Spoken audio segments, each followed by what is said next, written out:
কষ্ট লাগে তো ভাই। ও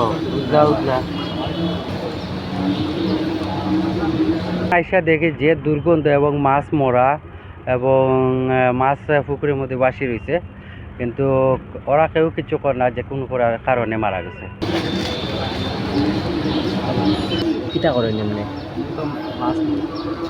একটা পোস্ট দিয়েছিলাম সকালে প্রায় 2 ঘন্টা আগে, যে সিলেট দুফা দিঘির উত্তর পাড়ে যে মাছ মরিয়া সব বাসিয়া রয়েছে।